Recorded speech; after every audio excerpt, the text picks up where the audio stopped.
Have you ever noticed how some people just, well, effortlessly connect with others? It's like they have this secret magnet, building incredible relationships, work, friends, family. Yeah, definitely. Some people just seem to have it. Exactly. What if I told you there's this timeless blueprint for mastering human connection, a guide that's been changing lives for, wow, almost a century now? And it's surprisingly counterintuitive. Totally.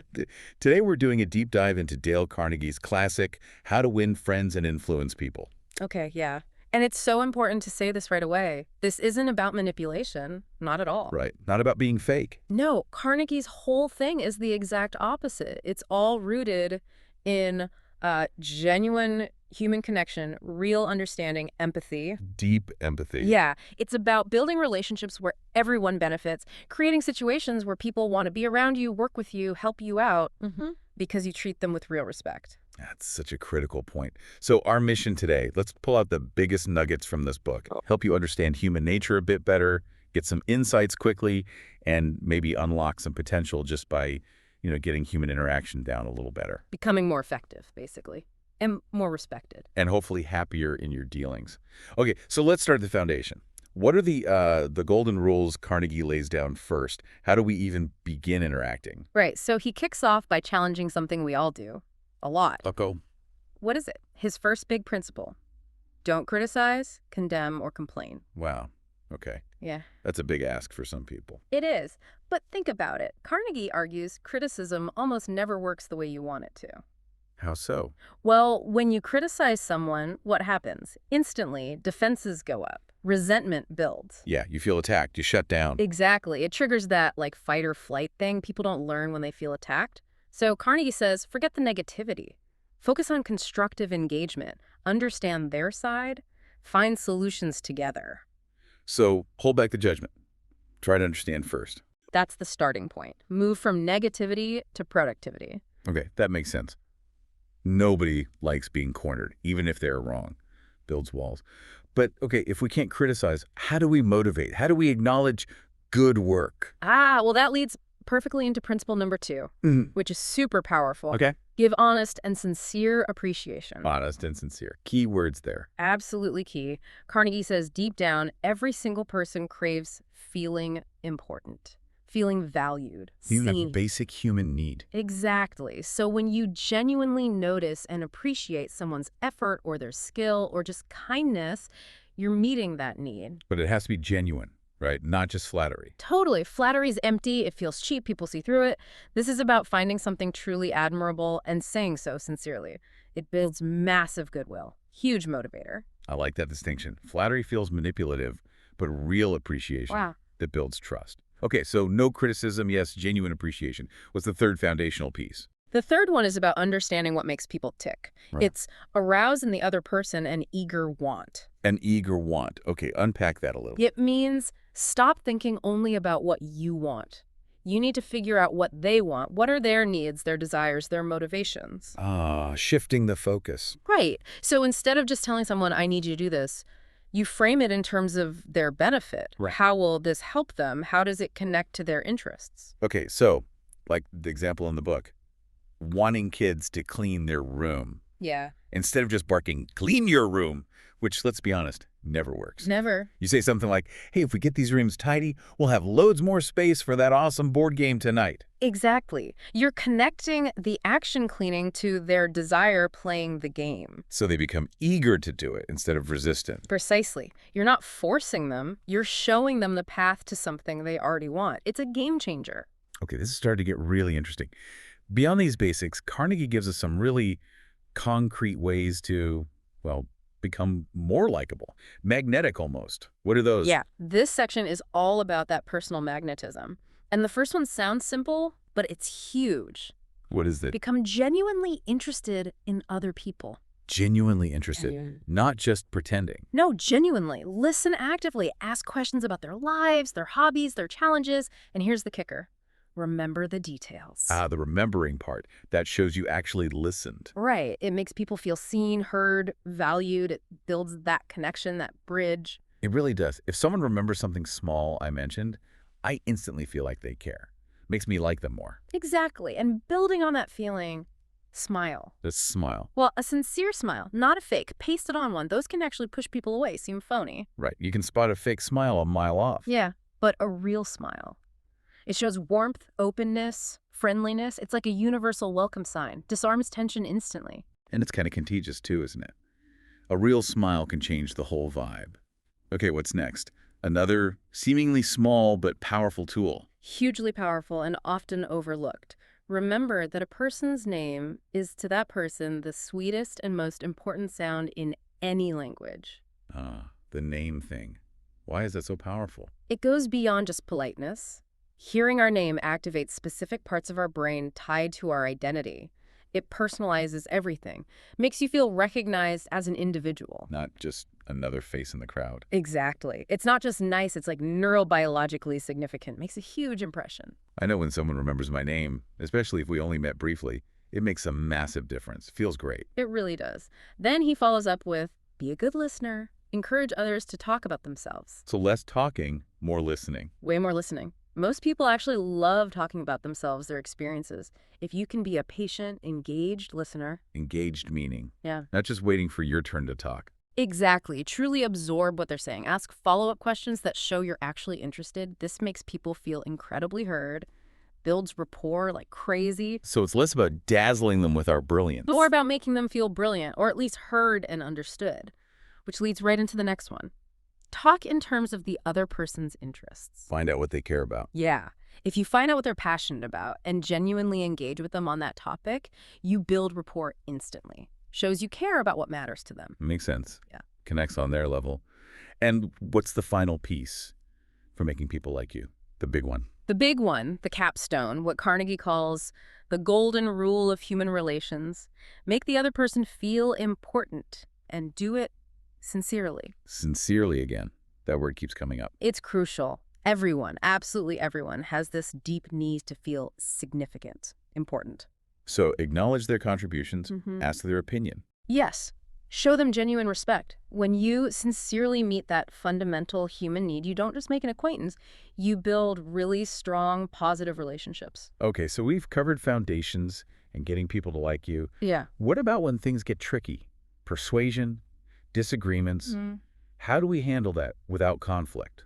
Winning hearts and minds, not just arguments. Right. This is where it shifts to influence. Hmm. And Carnegie's advice on arguments is pretty radical for a lot of us. Oh, yeah. What is it? The only way to get the best of an argument is to avoid it. Avoid it altogether.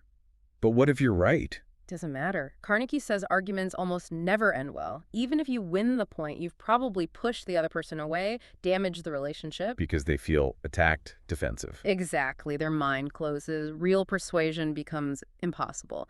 So, he says, look for common ground. Try to understand their view, or just agree to disagree respectfully. You can't really win an argument in a way that helps the relationship. Wow. That's a huge mental shift. We're so often taught to fight our corner, win the debate. So if we're avoiding arguments, what do we do when opinions clash? You show respect for the other person's opinions. Never say, you're wrong. Oof. Never say you're wrong. That's tough. It is, but saying you're wrong is like slamming a door in their face. Instant defense. Instead, try acknowledging their point first. Like how? Something like, okay, I can see why you feel that way, or that's an interesting perspective. I hadn't thought of it like that. Acknowledge first. Okay, and then? Then you gently introduce your own view. It creates a dialogue, not a fight. Gives them space to consider it without feeling defensive. That feels much softer, less confrontational. Lowers the shields, like you said. Okay, what if we're the one who messed up? How do we handle being wrong? Carnegie's advice here is gold. If you are wrong, admit it quickly and emphatically. Quickly and emphatically. Just own it. Yep. It's incredibly powerful. It disarms people immediately, builds trust like you wouldn't believe, shows humility, integrity. Makes you seem more human, more secure. Totally. And people are usually way more forgiving and open to you afterwards. It just diffuses all the tension, earns massive respect. Takes guts, but yeah, I can see how effective that would be. Okay, how else can we approach tricky conversations or situations needing persuasion? Always, always. Begin in a friendly way. Set the right tone from the start. Absolutely. A warm, friendly approach, even if the topic is difficult, makes the other person so much more receptive. Smile, use a calm tone. If you start aggressively, guess what? You get aggression back. Makes sense. Yeah. So start friendly. Soften the ground first. Okay, ground softened, conversation is flowing. How do we get our idea across without just telling them? This is a subtle but super effective one. Let the other person feel that the idea is his or hers. Make them think they came up with it. Isn't that a bit manipulative? Not if done right. It's about guiding, not tricking. Ask questions that lead them to the conclusion. Present information in a way that points them there. Nudge them gently. What if it works so well? Because people are way more committed to ideas, they feel they originated themselves, they take ownership, they champion it. It's not something imposed on them. That's brilliant. People definitely back their own ideas more. More buy-in. Exactly. And the absolute foundation for all of this influence stuff. Let me guess. Empathy. You got it. Try honestly to see things from the other person's point of view. Before you even try to persuade, really try to understand them. Their needs, fears, concerns, motivations. Where are they actually coming from? Step into their shoes. Truly, when you understand their reality, you can frame your points in a way that actually resonates with them, that addresses their world. Okay, so these principles aren't just for everyday chats. They connect to leadership too, right? Guiding people, helping them improve. Oh, absolutely. Carnegie applies these ideas directly to changing behavior without causing offense. It's huge for leadership, mentorship, even parenting. So how does that look in practice? Well, for instance, he stresses, begin with praise and honest appreciation before you even mention a mistake or an area for improvement. Build them up first. Acknowledge their strengths. Exactly. Affirm the person. Makes them way more receptive to hearing constructive feedback later. It doesn't feel like an attack then. Right, you're not just jumping on the negative. Well, what else? This one's great. Talk about your own mistakes first. The vulnerability move. It's a masterstroke. Share your own screw-ups or struggles related to the issue. It shows you're human, you get it. Makes the other person feel less singled out, less judged. Builds that bridge. Hey, we all make mistakes. Precisely. Much easier to accept feedback from someone who admits they aren't perfect either. Totally. What about protecting their feelings when giving feedback? Crucial point. Let the other person save face.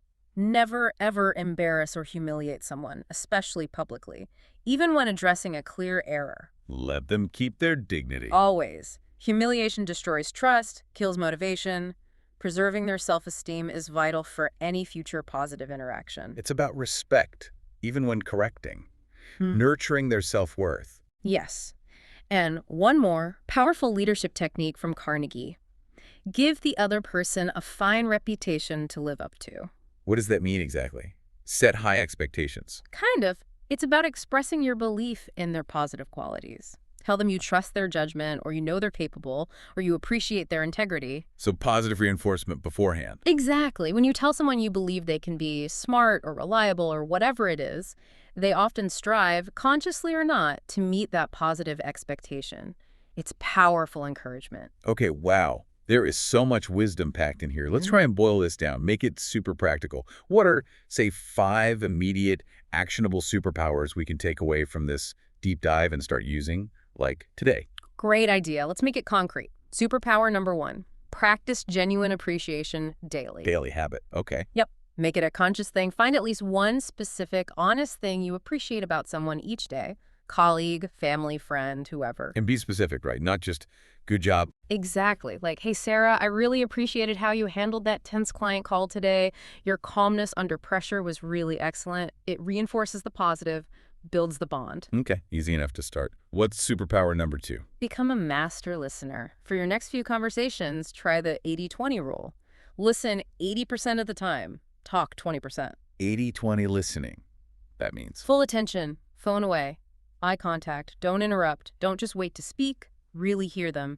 And instead of advice, ask open-ended questions. like, tell me more about that, or how did that make you feel? Perfect. Makes people feel profoundly heard. It's rare and incredibly connecting. Okay, that's a challenge, but I can see the impact. Yeah. Superpower 3, something for those first impressions. Absolutely. Remember and use names. We talked about why it's powerful. Now, make it an action. Right. When you meet someone new, repeat their name right away. Nice to meet you, Ben. Yeah. Then try to use it naturally once or twice in the chat. So, Ben, what brings you here today? Simple, but makes them feel seen, valued, instantly. Instantly. It's neuromagic. Okay, 4th actionable insight. Go for it. Seek to understand before being understood. Pure empathy in action. The stepping into their shoes thing. Yes. Before any tricky talk or trying to persuade, just pause. Think. What are their needs here? Their fears? Their desires? Frame your point so it aligns with their interests. So ask yourself what's in it for them before you ask for something. Exactly. Shifts it from a demand to potentially a collaboration. Changes the whole dynamic. Huge perspective shift. Yeah. Okay, final superpower we can deploy right now. This might be the toughest, but maybe the most impactful. Avoid criticism, condemnation, and complaints. Ooh, the trifecta from Rule 1. Avoid it completely. Let's try it for a set time, say 24 hours. Or challenge yourself for a week. No criticizing, condemning, or complaining out loud. What if you feel the urge? Rephrase it positively. Focus on a solution. Or just choose silence. Instead of, this coffee's awful, try, could I perhaps get a different coffee? Or just don't say anything. So retraining that negative impulse. Exactly. This single practice can fundamentally change your interactions, cut down friction, and boost how people see you dramatically. You know, listening to all this, what really stands out is that Dale Carnegie's message isn't about tricks. It's about genuine empathy, sincere interest in others. Those are the real superpowers. Absolutely. It's not about faking it. It's about cultivating your best self, your most considerate self, shifting focus from me, to understanding and valuing others. That's where the real influence comes from. Trust, rapport.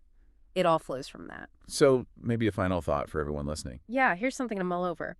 What if applying just one of these superpowers consistently, starting right now, today, could fundamentally shift your relationships, your influence, maybe even your overall success and happiness? Just pick one. Just pick one insight we talked about. Try it. See what happens. Observe the changes. You might be surprised at how powerful these simple shifts can be.